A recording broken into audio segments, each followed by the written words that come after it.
जय श्री राम दोस्तों, हमारे YouTube चैनल राष्ट्र की बात चैनल में स्वागत है। आज हम बात करेंगे विजयादशमी उत्सव के बारे में। आरएसएस अभी राष्ट्रीय स्वयंसेवक संघ अपने शताब्दी वर्ष मना रहा है। 100 वर्ष हो गए हैं और कोई भी संगठन के लिए 100 वर्ष होना बहुत बड़ी बात है, बहुत उपलब्धि की बात है। चुनौती जिस प्रकार से है उस प्रकार से और बड़ी बात है। लेकिन आरएसएस के 100 वर्ष मनाने से ज़्यादा बड़ा बात विजयादशमी उत्सव का बात है। विजयादशमी उत्सव, ये उत्सव विजय का उत्सव है, क्योंकि हम इतिहास को खंगालेंगे तो हमारा इतिहास 1000-2000 साल का इतिहास नहीं है, लाखों करोड़ों साल का इतिहास है, जिसमें माता दुर्गा ने महिषासुर का अंत किया था इसी विजयादशमी के उत्सव पर। इसी विजयादशमी के उत्सव पर अर्जुन ने शस्त्र पूजा की थी। इसी विजयादशमी के दिन ही भगवान राम ने रावण को मारा था।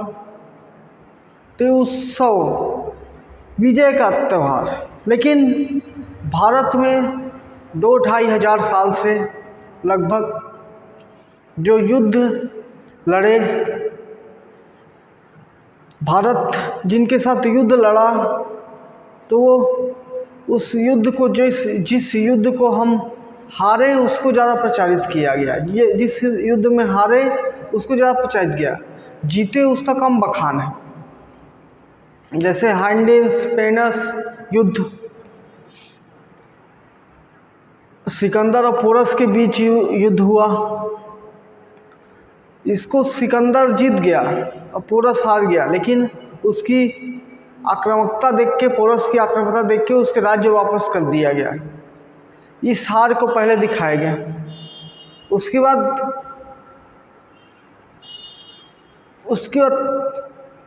तराइन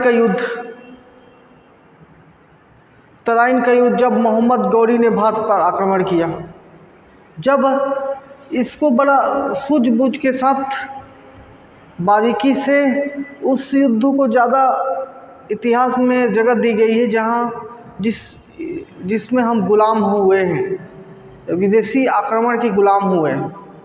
तराइन का युद्ध महत्व दिया गया।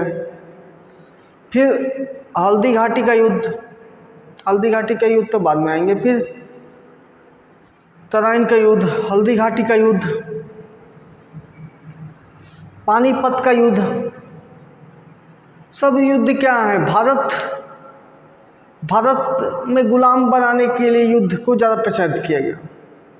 उससे पहले जाएंगे तो गुप्ता वंश, गुप्ता डायनेस्टी भी युद्ध लड़ा शक कुषाण हुड़ के खिलाफ, लेकिन उस लड़ाई को इतिहास में कम महत्व दिया गया, जैसे कि वो लड़ाई ही नहीं किए हों। 2 लाइन लिख के समाप्त कर दिया गया। लेकिन जब भारत को गुलाम करने का प्रयास किया गया, तब उस इतिहास को बहुत महत्व दिया गया। पानीपत का युद्ध, प्रथम द्वितीय तृतीय पानीपत का युद्ध, प्लासी का युद्ध, बक्सर का युद्ध। प्लासी के युद्ध में तो ये कह रहे थे, यहाँ का समाज हिंदू समाज, बहुमत हिंदू समाज था, मुस्लिम आक्रांताओं से इतना परेशान था कि जब शुजाउद्दौला इनको हराया प्लासी के युद्ध में, तो अंग्रेज का स्वागत करने के लिए यहाँ का समाज फूल माला लेके तैयार थी, फूलों की। वॉरेन हास्टिंग्स आश्चर्यजनक थे कि इनका क्या मानसिकता है, हम तो इनको गुलाम बनाने आए हैं। तो ऐसे गुलामी के इतिहास भारत में पढ़ाया गया, जबकि ये 1000 साल का इतिहास है भारत का। उससे पहले भारत का इतिहास स्वर्णिम युग का था, भव्य था। भारत दुनिया का विश्वगुरु था। गुप्ता वंश ने एक बार सिद्ध करने का प्रयास किया, उसके बाद मराठा साम्राज्य ने सिद्ध करने का प्रयास किया कि कि भारत कैसे सौरशाली, प्रभुत्वशाली, प्रभावशाली साम्राज्य ताकत रखता है।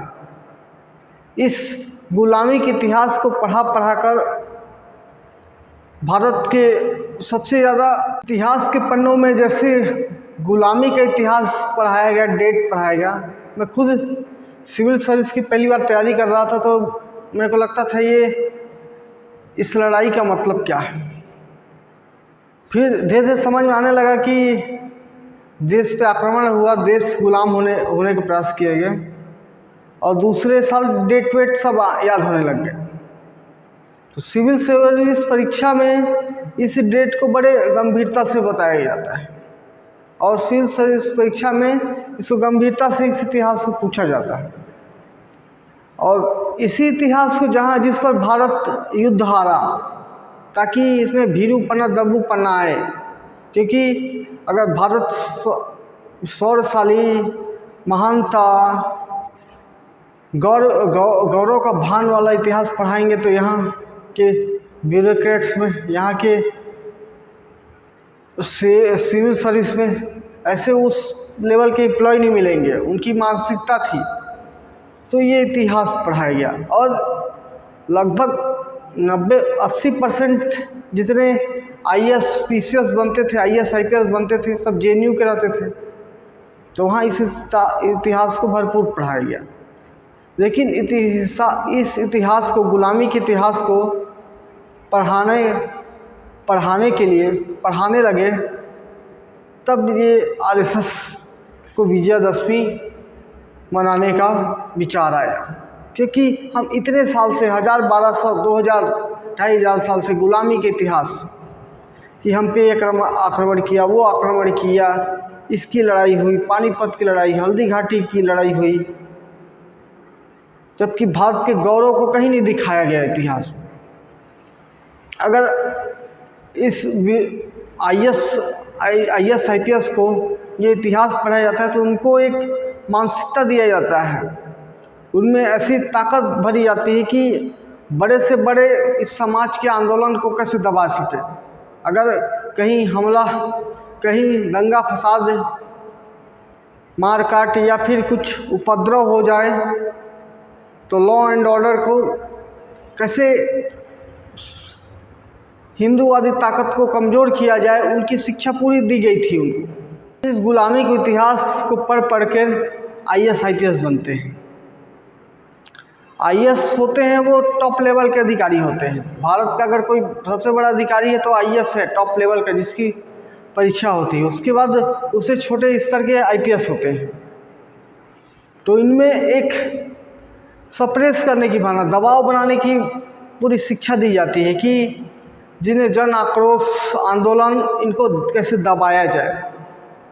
तो देश में जितने भी जन आक्रोश या आंदोलन को दबाने का इनको पूरी शिक्षा दी जाती है। और एक कंपटीशन की भावना होती है IAS IPS में। फाइनली IAS ही ऑर्डर दे देता है उनको कि अब लॉ एंड ऑर्डर तुम्हारे हाथ में है, तुम संभालो IPS को।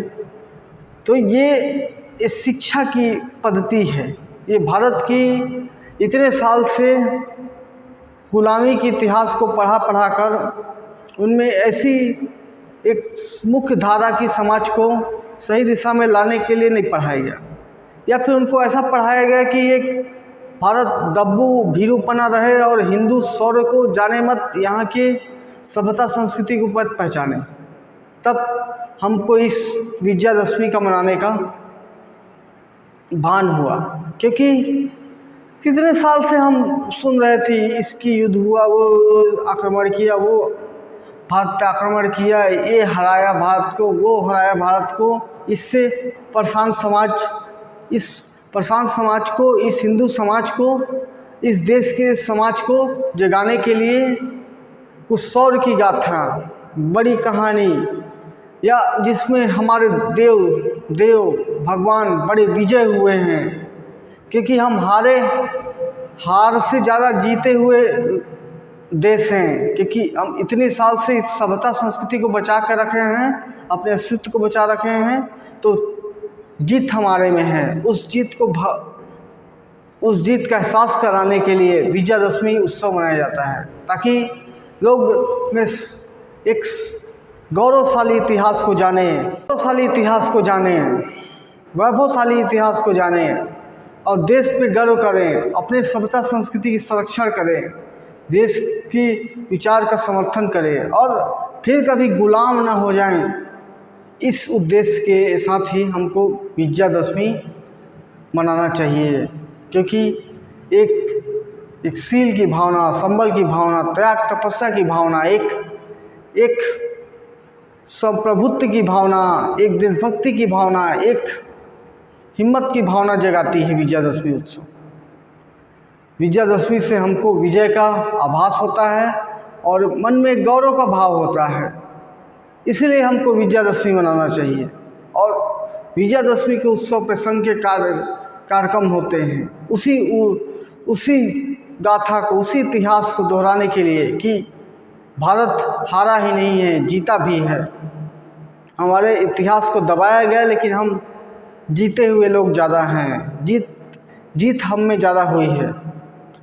दोस्तों, एक मेरा विचार था। आई होप आप लोग को अच्छा लगा हो तो वीडियो को लाइक करें, चैनल पर नए तो सब्सक्राइब करें, दोस्तों को शेयर करें।